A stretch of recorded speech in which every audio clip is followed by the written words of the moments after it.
அனைவருக்கும் வணக்கம். வாசிப்பவர் ஸ்ரீமதி செல்லம்மாள்.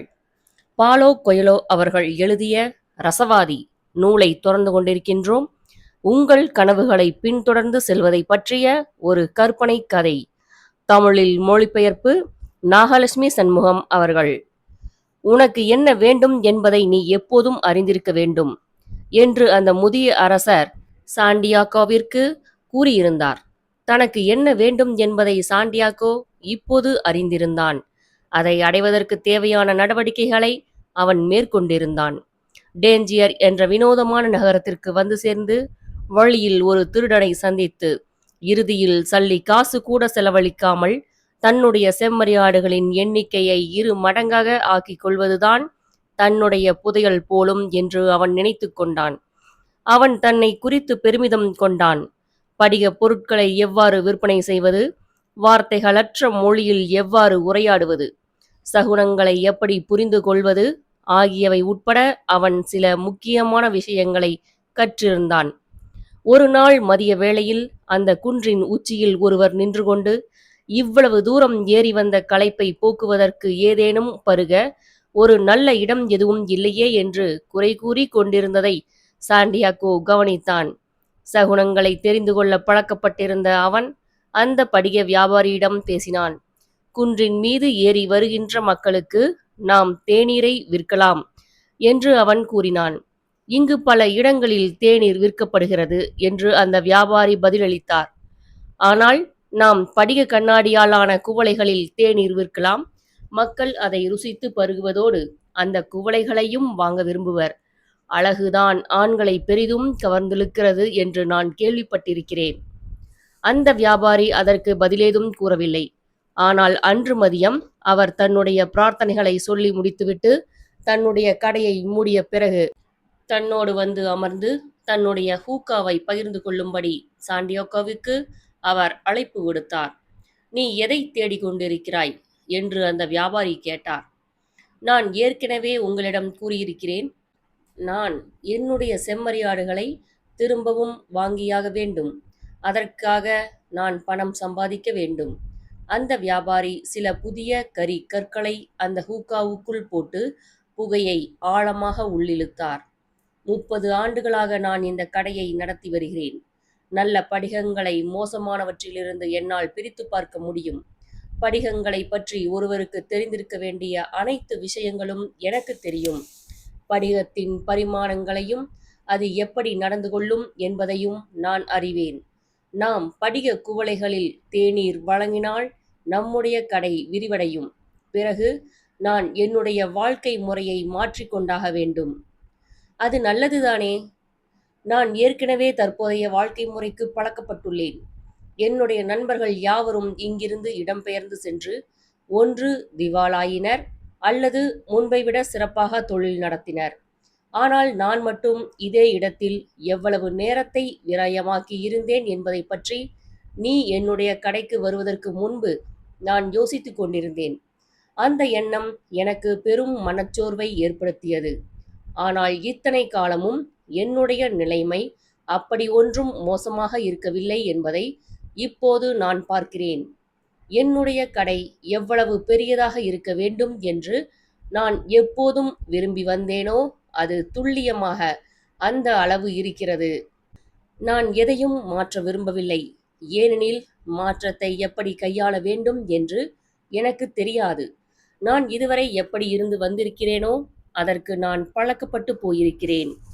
இதற்கு என்ன பதில் கூறுவது என்று சாண்டியாகோவுக்கு தெரியவில்லை.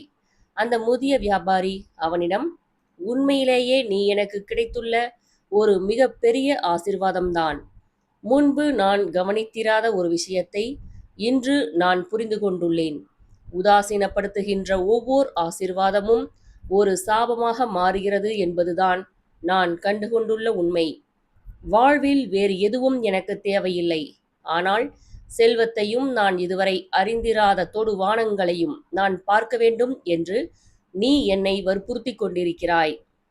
இப்போது நான் அவற்றை பார்த்துவிட்டேன் என்பதாலும் எனக்கு அளப்பரிய சாத்திய கூறுகள் இருப்பதை என்னால் காண முடிகிறது என்பதாலும் நீ வருவதற்கு முன்பு நான் எவ்வளவு மனவேதனையுடன் இருந்தேனோ அதைவிட அதிக மனவேதனைதான் எனக்கு ஏற்படப் போகிறது. ஏனெனில் எவற்றையெல்லாம் சாதிப்பதற்கான திறன் எனக்கு இருக்கிறது என்பதை நான் அறிந்திருந்தும் அவற்றை சாதிக்க நான் விரும்பவில்லை என்று கூறினார். இதை கேட்ட சாண்டியாகோ, நல்ல வேளை, தரிஃபா நகரை சேர்ந்த அந்த பேக்கரிக்காரரிடம் நான் எதுவும் கூறாமல் இருந்தது நல்லதுதான் என்று தனக்குள் நினைத்து கொண்டான். பிறகு மாலை சூரியன் மறையத் தொடங்கியிருந்த நேரத்தில் அவனும் அந்த படிக வியாபாரியும் சேர்ந்து ஹூக்காவில் புகை பிடிப்பதை தொடர்ந்தனர். அவர்கள் அரபு மொழியில் உரையாடி கொண்டிருந்தனர். தன்னால் அந்த மொழியில் பேச முடிந்தது குறித்து சாண்டியாகோ பெருமிதம் கொண்டான். உலகத்தை பற்றி தான் தெரிந்து கொள்ள வேண்டியிருந்த எல்லாவற்றையும் தன்னுடைய செம்மறியாடுகளால் தனக்கு கற்றுக் கொடுக்க முடியும் என்று ஒரு காலத்தில் அவன் நினைத்திருந்தான். ஆனால் அரபு மொழியை தனக்கு ஒருபோதும் அவற்றால் கற்றுக் கொடுத்திருக்க முடியாது என்பது இப்போது அவனுக்கு புரிந்தது. செம்மறியாடுகளால் கற்றுக் கொடுக்க முடியாத இன்னும் பிற விஷயங்கள் இவ்வுலகில் இருக்கக்கூடும் என்று நினைத்த சாண்டியாகோ அந்த முதிய அரசரை அந்த கணத்தில் நினைவு கூர்ந்தான். பிறகு செம்மறியாடுகள் வெறுமனே தீவனத்தையும் தண்ணீரையும் தேடுவதில்தான் குறியாக இருக்கின்றன. உண்மையில் அவை எனக்கு எதுவும் கற்றுக் கொடுக்காமல் இருந்திருக்கலாம். ஆனால் நான் அவற்றிடம் இருந்து பலவற்றை கற்றுக்கொண்டுள்ளேன் என்று அவன் நினைத்தான். இறுதியாக அந்த வியாபாரி மக்தூப் என்று கூறினார். அந்த வார்த்தைக்கு என்ன பொருள்? அதை புரிந்து கொள்வதற்கு நீ ஓர் அராபியனாக பிறந்திருக்க வேண்டும். உன்னுடைய மொழியில் அதற்கு உன் தலையில் எழுதப்பட்டுள்ளது என்று அர்த்தப்படுத்திக் கொள்ளலாம். பிறகு அவர்கள் இருவரும் ஹூக்காவில் எரிந்து கொண்டிருந்த கரித்துண்டுகளை அணைத்து கொண்டிருந்த போது அவன் படிக கண்ணாடி குவளைகளில் தேநீர் விற்கத் தொடங்கலாம் என்று அந்த வியாபாரி அவனிடம் கூறினார். சில சமயங்களில் ஆற்றின் ஓட்டத்தை தடுப்பதற்கு எந்த வழியும் இருப்பதில்லை. அந்த குன்றின் மீது ஏறி வந்த ஆண்கள் மூவர் அதன் உச்சியை அடைந்தபோது மிகவும் களைத்திருந்தனர். அப்போது படிக கண்ணாடி பொருட்களை விற்பனை செய்த கடை ஒன்றில் புத்துணர்ச்சி ஊட்டும் புதினா தேநீர் விற்கப்பட்டு கொண்டிருந்ததை அவர்கள் கண்டனர். அவர்கள் அக்கடைக்குள் நுழைந்தவுடன் அழகான படிக குவளைகளில் அவர்களுக்கு தேநீர் வழங்கப்பட்டது. அவர்களில் ஒருவர், என் மனைவிக்கு இந்த யோசனை ஒருபோதும் வந்ததே இல்லை என்று கூறிவிட்டு சில படிக கண்ணாடி குவளைகளை வாங்கினார். அன்றிரவு அவர் தன் வீட்டில் ஒரு விருந்து கொடுக்க இருந்தார். தன்னுடைய விருந்தினர்களுக்கு அந்த குவளைகளில் தேநீர் பரிமாறி அவர்களுக்கு பிரமிப்பூட்ட அவர் விரும்பினார். மற்றொருவர், படிக கண்ணாடி குவளைகளில் தேநீர் மனம் தக்க வைக்கப்படுவதால் அவற்றில் வழங்கப்படுகின்ற தேநீர் எப்போதும் அதிக சுவை கொண்டதாக இருக்கிறது என்று கூறினார். மூன்றாமவர், படிக கண்ணாடி குவளைகளுக்கு மாயாஜால சக்திகள் இருப்பதால் கிழக்கத்திய நாடுகளை சேர்ந்தவர்கள் அவற்றை பயன்படுத்துவதை ஒரு பாரம்பரியமாக கொண்டுள்ளனர் என்று கூறினார். விரைவில் படிக கண்ணாடி குவளைகளை பற்றிய செய்தி எல்லா இடங்களுக்கும் பரவியது. ஒரு பழைய வியாபாரத்தில் புதிதாக எதையோ செய்து கொண்டிருந்த அந்த படிக கடையை பார்ப்பதற்காக ஏராளமானோர் அந்த குன்றின் மீது ஏறி வரத் தொடங்கினர். படிக கண்ணாடி குவளைகளில் தேநீர் பரிமாறிய பிற கடைகளும் துவக்கப்பட்டன. ஆனால் அவை ஒரு குன்றின் மீது அமைந்திருக்கவில்லை என்பதால் அவர்களுடைய கடைகளில் வியாபாரம் சொல்லிக் கொள்ளும்படியாக இருக்கவில்லை. இறுதியில் அந்த படிக வியாபாரி கூடுதலாக 2 ஊழியர்களை பணி நியமனம் செய்ய வேண்டியிருந்தது. அவர் ஏராளமான தேயிலையையும் படிக கண்ணாடி பொருட்களையும் இறக்குமதி செய்யத் தொடங்கினார். புதிய பொருட்கள் மீது நாட்டம் கொண்ட ஆண்களும் பெண்களும் பெரும் எண்ணிக்கையில் அவருடைய கடையை நாடி வந்தனர். இப்படியே சில மாதங்கள் உருண்டோடின. சாண்டியாகோ அதிகாலையிலேயே எழுந்துவிட்டான். ஆப்பிரிக்க கண்டத்தில் அவன் முதலாக அடியெடுத்து வைத்து இன்றோடு 11 மாதங்களும் 9 நாட்களும் ஆகியிருந்தன. அராபியர்களின் உடையான வெள்ளை அங்கியை அன்று அவன் அணிந்து கொண்டான். குறிப்பாக இந்த நாளுக்காக அவன் அதை வாங்கியிருந்தான். தன்னுடைய தலையில் அணியப்பட வேண்டிய துணியை அவன் தன் தலையின் மீது ஒழுங்காக வைத்து ஒட்டகத் தோலால் ஆன ஒரு விடயத்தை வைத்து அதை இறுக்கினான். பிறகு அவன் புதிய காலணிகளை அணிந்து கொண்டு மாடிப்படிகளில் அமைதியாக இறங்கி வந்தான். அந்நகரம் இன்னும் தூங்கிக் கொண்டிருந்தது. அவன் தனக்கு ஒரு சாண்ட்விச்சை தயாரித்து கொண்டு ஒரு படிக கண்ணாடி குவளையிலிருந்து சூடான தேநீரை சிறிதளவு பருகினான். பிறகு இள வெயிலில் நனைந்து கொண்டிருந்த முற்றத்தில் அவன் தன் ஹூக்காவை புகைத்தபடி அமர்ந்தான். எதை பற்றியும் யோசிக்காமலும் பாலைவனத்தின் வாசனையை தன்னுடன் கொண்டு வந்த காற்றின் சத்தத்தை கேட்டுக்கொண்டும் அவன் அமைதியாக ஹூக்காவை புகைத்தான். அவன் அதை புகைத்து முடித்துவிட்டு தன் பாக்கெட்டுக்குள் கையை விட்டு அதிலிருந்து ஒரு கட்டு பணத்தை வெளியே எடுத்தான். 120 செம்மறியாடுகள், ஓர் இருவழி பயணச்சீட்டு, ஆப்பிரிக்காவிலிருந்து பொருட்களை தன்னுடைய சொந்த நாட்டிற்குள் இறக்குமதி செய்வதற்கான ஓர் உரிமம் ஆகியவற்றை வாங்க போதுமான பணம் அதில் இருந்தது. அந்த படிக வியாபாரி காலையில் எழுந்து தன்னுடைய கடையை திறப்பதற்காக சாண்டியாகோ பொறுமையாக காத்திருந்தான். பிறகு அவர்கள் இருவரும் தேநீர் பருக சென்றனர். நான் இன்று இங்கிருந்து புறப்படுகிறேன்.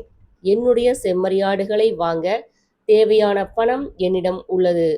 மெக்காவிற்கு போய் வர தேவையான பணம் உங்களிடமும் இருக்கிறது என்று சாண்டியாகோ கூறினான். அந்த முதியவர் எதுவும் கூறவில்லை.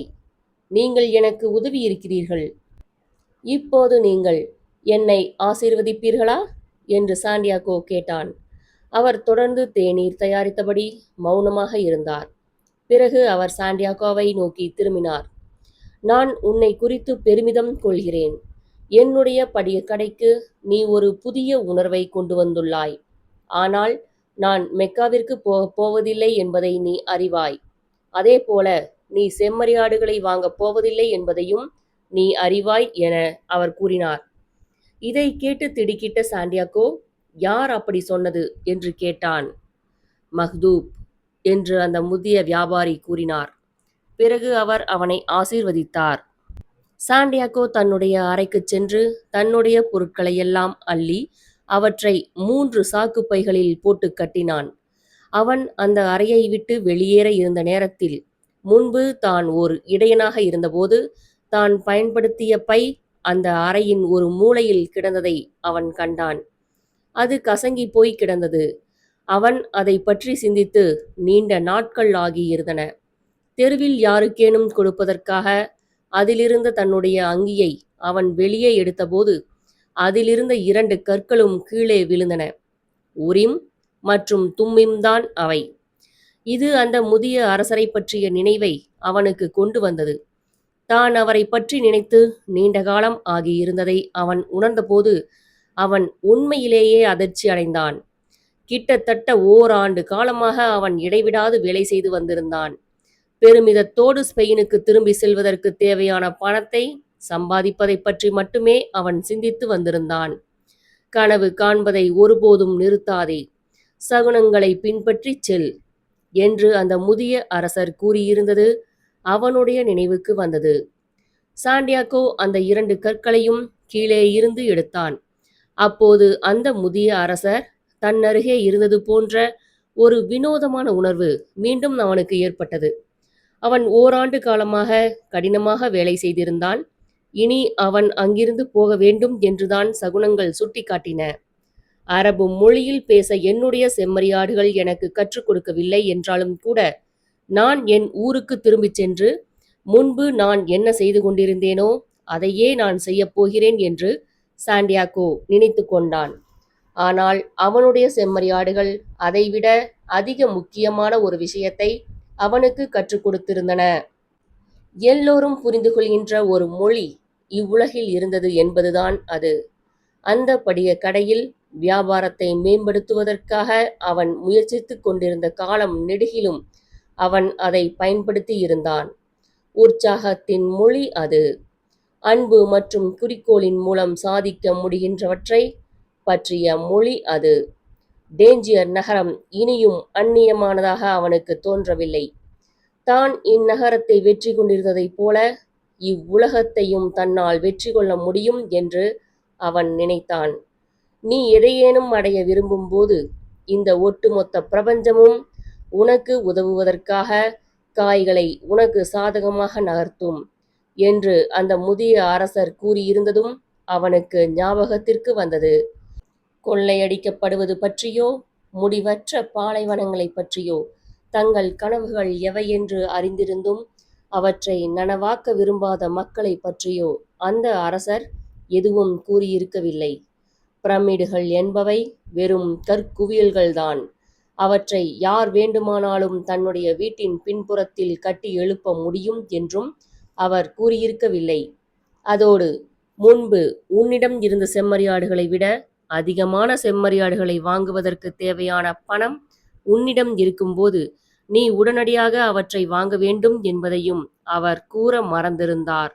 சாண்டியாகோ தன்னுடைய அந்த பழைய பையை எடுத்து அதை மற்ற பொருட்களோடு சேர்த்து ஒரு சாக்குப்பையில் போட்டுக்கொண்டான். அவன் படியிறங்கி கீழே சென்றபோது அந்த படிக வியாபாரி ஓர் அந்நிய நாட்டு தம்பதியரிடம் படிக பொருட்களை விற்பனை செய்து கொண்டிருந்தார்.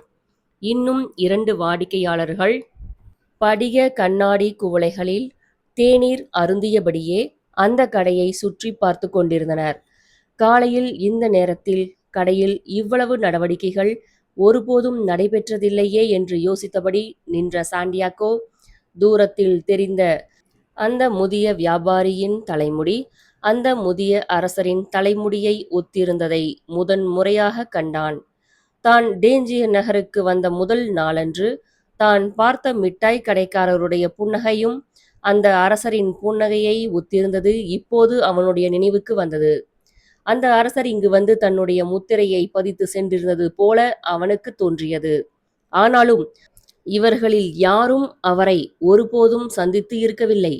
மறுபுறம் தங்களுடைய கனவுகளை மெய்யாக்கும் முயற்சியில் ஈடுபட்ட எவர் ஒருவருக்கும் உதவுவதற்கு தான் அவர்கள் முன்னால் எப்போதும் தோன்றியதாக அவர் கூறியிருந்தார்.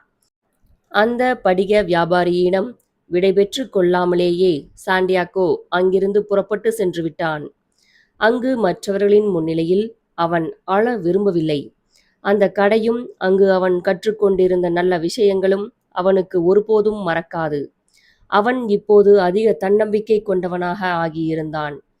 தன்னால் இவ்வுலகை வெற்றி கொள்ள முடியும் என்ற உணர்வு அவனுள் மேலோங்கி இருந்தது. ஆனால் மீண்டும் என்னுடைய செம்மறியாடுகளை கவனித்துக் கொள்வதற்காக எனக்கு பரிச்சயமான புல்வெளிகளுக்கு நான் திரும்பிச் செல்லப் போகிறேன் என்று அவன் தனக்குத்தானே உறுதியாக கூறிக்கொண்டாலும் அவனுடைய தீர்மானம் இனியும் அவனுக்கு மகிழ்ச்சி அளிப்பதாக இருக்கவில்லை. ஒரு கனவை நனவாக்குவதற்காக அவன் ஓராண்டு முழுவதும் உழைத்திருந்தான். ஆனால் இப்போது அந்த கனவு அவனுக்கு அவ்வளவு முக்கியமானதாக இருக்கவில்லை. நிமிடத்திற்கு நிமிடம் அதன் முக்கியத்துவம் குறைந்து கொண்டிருந்தது. ஒருவேளை அது உண்மையிலேயே என்னுடைய கனவாக இல்லாதது அதற்கு காரணமாக இருக்குமோ என்ற எண்ணம் அவனுக்குள் எழுந்தது. யாருக்கு தெரியும், ஒருவேளை அந்த படிக வியாபாரியைப் போல இருந்து விடுவது நல்லதாக இருக்கக்கூடும். ஒருபோதும் மெக்காவுக்கு போகாமல் அதை பற்றி கனவு மட்டுமே கண்டுகொண்டு வாழ்க்கையை ஓட்டுவது சிறந்ததாக இருக்கக்கூடும் என்று நினைத்தபடி அவன் மீண்டும் தனக்குத்தானே சமாதானம் கூறிக்கொள்ள முயற்சித்தான். ஆனால் உரிம், தும்மிம் ஆகிய கற்களை அவன் தன் கையில் வைத்திருந்தபோது அவை அந்த முதிய அரசரின் வலிமையையும் மன உறுதியையும் அவனுக்குள் செலுத்தின. அவன் அந்நகருக்கு முதலாக வந்தபோது எந்த மது விடுதிக்கு போயிருந்தானோ அதே மது விடுதிக்கு இப்போது அவன் போனான். இது தற்செயலான நிகழ்வா அல்லது ஒரு சகுனமா என்று அவன் யோசித்தான். இன்று அந்த திருடன் அங்கு இல்லை. அந்த மது விடுதியின் உரிமையாளர் அவனுக்கு ஒரு குவளை தேநீரை கொண்டு வந்து கொடுத்தார். நான் எப்போது வேண்டுமானாலும் என்னுடைய ஊருக்கு திரும்பிச் சென்று மீண்டும் ஓர் இடையனாக ஆகிவிடலாம். செம்மறியாடுகளை எப்படி பராமரிக்க வேண்டும் என்பதை நான் கற்றுள்ளேன். அது எனக்கு இன்னும் மறக்கவில்லை. ஒருவேளை எகிப்தில் உள்ள பிரமிடுகளை பார்ப்பதற்கு எனக்கு இன்னொரு வாய்ப்பு ஒருபோதும் கிடைக்காமலேயே போகக்கூடும். அந்த முதிய அரசர் பொன்னால் ஆன ஒரு மார்பு கவசத்தை அணிந்திருந்தார். அவர் என்னுடைய கடந்த காலத்தை பற்றி அறிந்திருந்தார். அவர் உண்மையிலேயே ஓர் அறிவார்ந்த அரசர்தான் என்று சாண்டியாகோ நினைத்தான். ஆண்டலூசியா குன்றுகள் வெறும் 2 மணி நேர பயண தூரத்தில்தான் இருந்தன. ஆனால் அவனுக்கும் பிரமிடுகளுக்கும் இடையே ஒரு மிக பெரிய பாலைவனம் இருந்தது. ஆனாலும் தன்னுடைய சூழ்நிலையை இன்னொரு கண்ணோட்டத்தில் பார்க்க முடியும் என்று அவன் நினைத்தான். நான் என்னுடைய புதையலை சென்றடைவதற்கு இப்போது 2 மணி நேரம் குறைவாக பயணம் செய்தால் போதும். நான் ஏன் மீண்டும் என்னுடைய செம்மறியாடுகளிடம் திரும்பிச் செல்ல விரும்புகிறேன் என்று எனக்கு தெரியும். நான் அவற்றை நன்றாக புரிந்து கொண்டுள்ளேன். அவை இனியும் எனக்கு ஒரு பிரச்சனை அல்ல. அவற்றால் என்னுடைய நல்ல நண்பர்களாக இருக்க முடியும். மறுபுறம் ஒரு பாலைவனம் என்னிடம் நட்பாக நடந்து கொள்ளுமா என்று எனக்கு தெரியாது. ஆனால் அந்த பாலைவனத்தில்தான் நான் என் புதையலை தேடியாக வேண்டும். அதை என்னால் கண்டுபிடிக்க முடியாவிட்டால் நான் எப்போது வேண்டுமானாலும் என் சொந்த ஊருக்கு திரும்பி போய்விடலாம். இப்போது என்னிடம் போதுமான பணமும் எனக்கு தேவையான நேரமும் இருக்கின்றன. நான் ஏன் முயற்சித்து பார்க்க கூடாது என்று சாண்டியாகோ நினைத்தான். திடீரென்று அவனுக்குள் மகிழ்ச்சி வெள்ளம் பெருக்கெடுத்தது. எப்போது வேண்டுமானாலும் என்னால் மீண்டும் ஓர் இடையனாக ஆக முடியும். எப்போது வேண்டுமானாலும் படிக கண்ணாடி பொருட்களை விற்கின்ற ஒரு விற்பனையாளனாக என்னால் ஆக முடியும். உலகத்தில் இன்னும் பல புதையல்கள் ஒளிந்திருக்கக்கூடும். ஆனால் எனக்கென்று ஒரு கனவு இருக்கிறது. நான் ஓர் அரசரை சந்தித்து இருக்கிறேன். இது எல்லோருக்கும் நிகழுவது இல்லையே என்று அவன் நினைத்தான். அவன் தன் மனதிற்குள் ஏதோ திட்டமிட்டபடியே அந்த மதுவிடுதியை விட்டு வெளியேறினான். தான் வேலை செய்த படிக கடைக்கு பொருட்களை விநியோகம் செய்தவர்களில் ஒருவர் ஒட்டகங்களில் பாலைவனத்தை கடந்து வந்த கூட்டத்தினரின் மூலமாக தன்னுடைய படிக பொருட்களை கொண்டு வந்தார் என்பது சாண்டியாகோவின் நினைவுக்கு வந்தது. அவன் தன்னுடைய 2 கற்களையும் தன் கையில் வைத்திருந்தான். அவற்றின் காரணமாக அவன் மீண்டும் தன்னுடைய புதையலை நோக்கி புறப்பட்டான். யாரேனும் தங்களுடைய கனவை மெய்யாக்க விரும்பும்போது நான் எப்போதும் அவர்களுக்கு அருகில் இருக்கிறேன் என்று அந்த முதிய அரசர் அவனிடம் கூறியிருந்தது அவனுடைய காதுகளில் ரீங்காரமிட்டது. அந்த விநியோகிப்பாளரின் கிடங்கிற்கு சென்று பிரமிடுகள் உண்மையிலேயே அவ்வளவு அதிக தூரத்தில் இருந்தனவா என்பதை தெரிந்து கொள்ள எவ்வளவு செலவாகும் என்று சாண்டியாகோ யோசித்தான். விலங்குகள், வியர்வை, புழுதி ஆகியவற்றின் வாசனையால் நிரம்பி வழிந்த ஒரு கிட்டங்கியில் இருந்த ஒரு பெஞ்சின் மீது அந்த ஆங்கிலேயர் உட்கார்ந்திருந்தார். அவர் ஒரு வேதி இதழின் பக்கங்களை புரட்டியபடி, பல்கலைக்கழகத்தில் 10 ஆண்டுகளை கழித்த பிறகு நான் இப்படிப்பட்ட ஓர் இடத்தில் வந்து மாட்டிக்கொள்வேன் என்று நான் ஒருபோதும் நினைத்து கூட பார்த்ததில்லை என்று நினைத்து தன்னை தானே நொந்து கொண்டார். ஆனால் வாழ்க்கையில் அவர் தொடர்ந்து முன்னோக்கி செல்ல வேண்டியிருந்தது. சகுனங்களை அவர் பெரிதும் நம்பினார். பிரபஞ்சத்தின் உண்மையான மொழியை கண்டுபிடிப்பதுதான் அவருடைய வாழ்க்கை மற்றும் படிப்பின் நோக்கமாக இருந்தது. முதலில் செயற்கை மொழியான எஸ்பெரான்டோ மொழியை அவர் கற்றிருந்தார். பிறகு உலக மதங்களை அவர் படித்தார். இப்போது அவர் ரசவாதத்தை கற்றுக்கொண்டிருந்தார். எஸ்பெரான்டோ மொழியில் அவரால் பேச முடிந்தது. உலகின் முக்கிய மதங்கள் அனைத்தும் அவருக்கு புரிந்தது.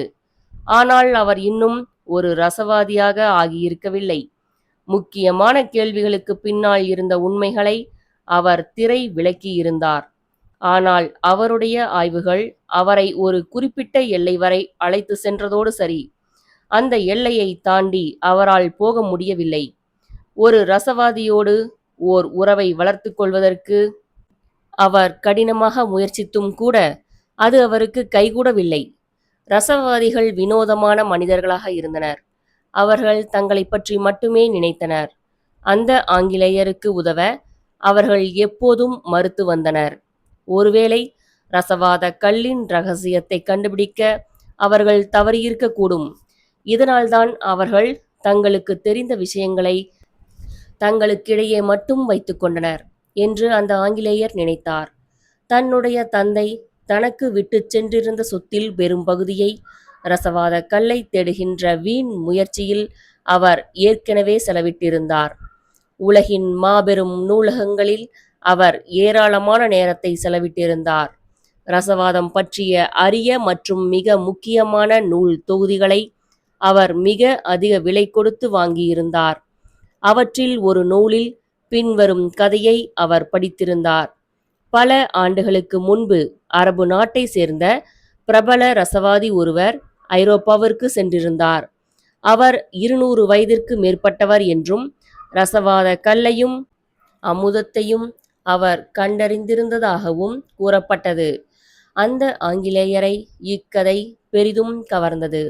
அவர் இதை வெறும் கட்டுக்கதை என்று ஒதுக்கி இருந்திருப்பார்.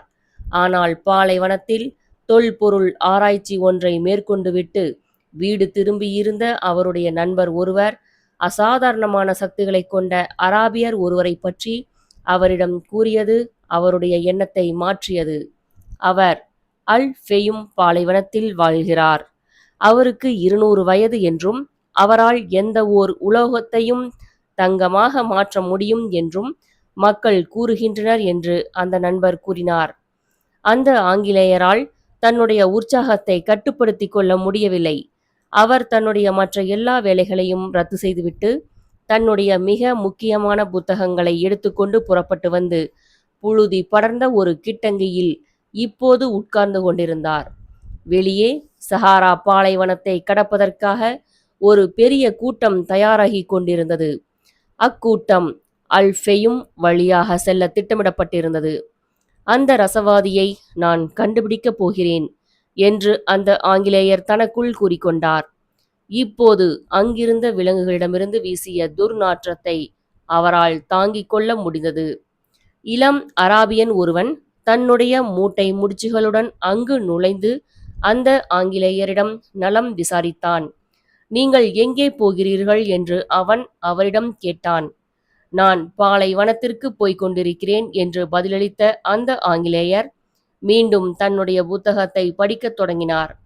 இக்கணத்தில் அவர் யாருடனும் உரையாட விரும்பவில்லை. இத்தனை ஆண்டுகளாக தான் கற்று வந்திருந்த விஷயங்களை எல்லாம் மறுபரிசீலனை செய்வதன் மீது மட்டுமே அவர் கவனம் செலுத்த விரும்பினார். ஏனெனில் அந்த ரசவாதி நிச்சயமாக தன்னை சோதிப்பார் என்று அவர் உறுதியாக நம்பினார். அந்த இளம் அராபியன் தானும் ஒரு புத்தகத்தை வெளியே எடுத்து படிக்கத் தொடங்கினான். அப்புத்தகம் ஸ்பானிய மொழியில் எழுதப்பட்டிருந்தது.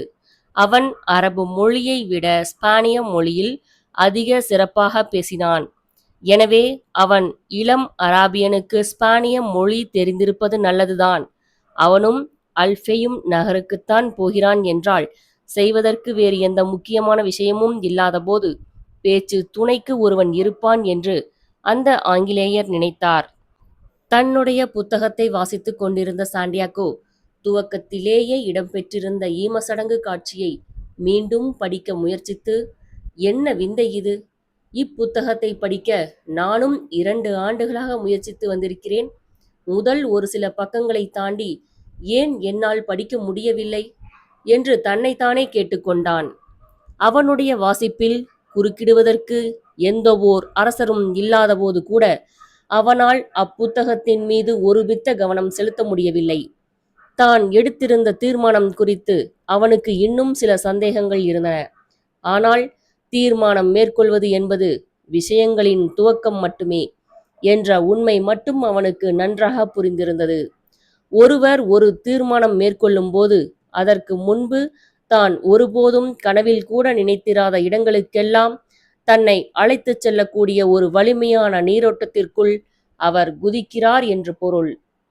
நான் என்னுடைய புதையலை தேடி செல்வதென்று தீர்மானித்த போது நான் ஒரு படிகக் கடையில் வேலையில் சேருவேன் என்று நான் ஒருபோதும் கற்பனை செய்ததில்லை. பாலைவனத்தை கடக்க இருக்கும் இந்த வணிகர் கூட்டத்தில் நான் சேர்ந்து கொள்வது என்னுடைய தீர்மானமாக இருக்கக்கூடும். ஆனால் அது எங்கே போகிறது என்பது எனக்கு ஒரு புதிராகத்தான் இருக்கப் போகிறது என்று அவன் நினைத்தான்.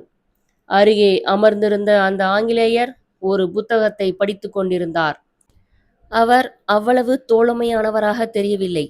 சாண்டியாகோ அங்கே நுழைந்தபோது அவர் எரிச்சலடைந்திருந்தது போல காணப்பட்டார். அவரும் சாண்டியாகோவும் நண்பர்களாக ஆகியிருக்கலாம். ஆனால் அவர் அந்த துவக்க உரையாடலை பட்டென்று முடித்துவிட்டார். சாண்டியாகோ தன்னுடைய புத்தகத்தை மூடினான். தன்னை அந்த ஆங்கிலேயரைப் போல தோன்ற செய்யக்கூடிய எதையும் செய்ய அவன் விரும்பவில்லை.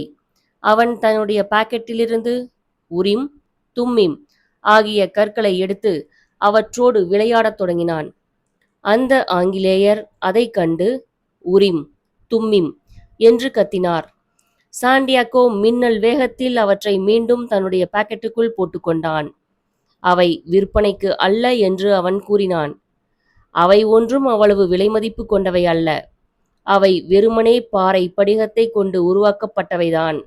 இந்த பூமியில் கோடிக்கணக்கான பாறை படிகங்கள் இருக்கின்றன.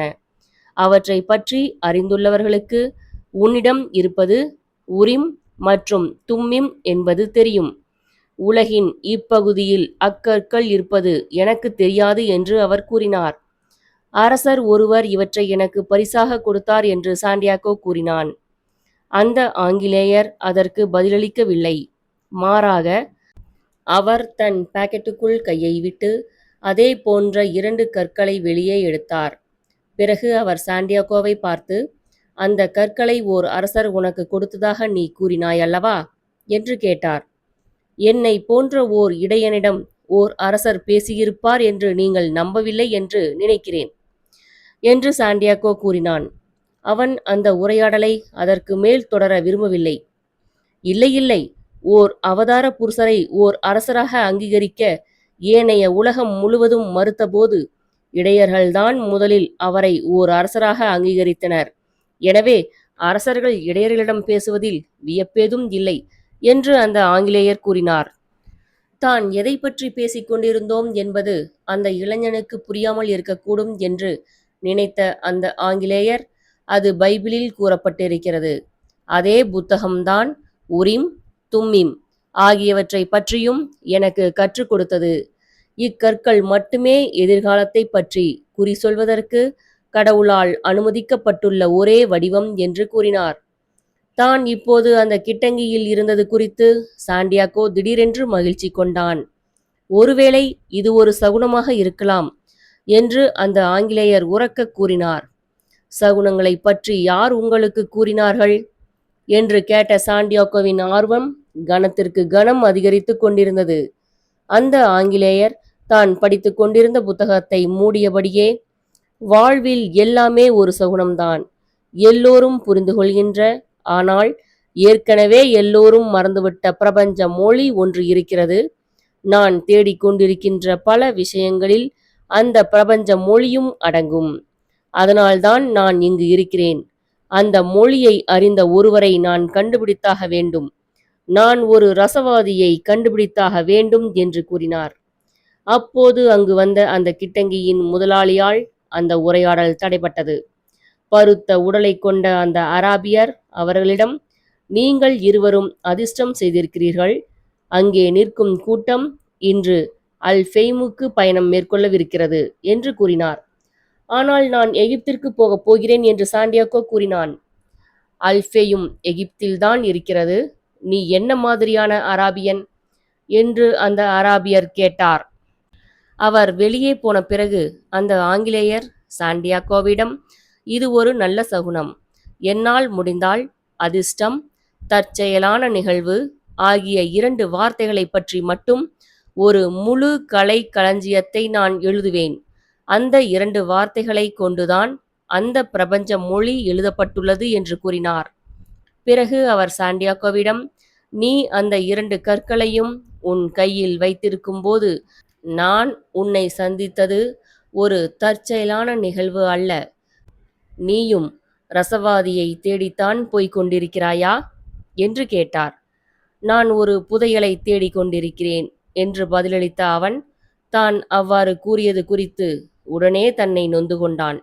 ஆனால் அந்த ஆங்கிலேயர் அதற்கு எந்த முக்கியத்துவமும் கொடுத்தது போல தெரியவில்லை. ஒரு விதத்தில் பார்த்தால், நானும் ஒரு புதையலை தேடித்தான் போய்க் கொண்டிருக்கிறேன் என்று அவர் கூறினார். ரசவாதம் என்றால் என்ன என்று கூட எனக்கு தெரியாது என்று சாண்டியாகோ கூறிக்கொண்டிருந்த போது அந்த கிட்டங்கியின் முதலாளி அவர்கள் இருவரையும் வெளியே வரும்படி அழைத்தார். நூலின் இப்பகுதி இத்துடன் நிறைவடைகிறது. நூலின் அத்தியாயங்களை தொடர்ந்து கேட்க ஸ்ரீமதி செல்லம்மாள் வலையொலி அலைவரிசையை பதிவு செய்யுங்கள். ஸ்ரீமதி செல்லம்மாள் தொடர்வாள். நன்றி, வணக்கம்.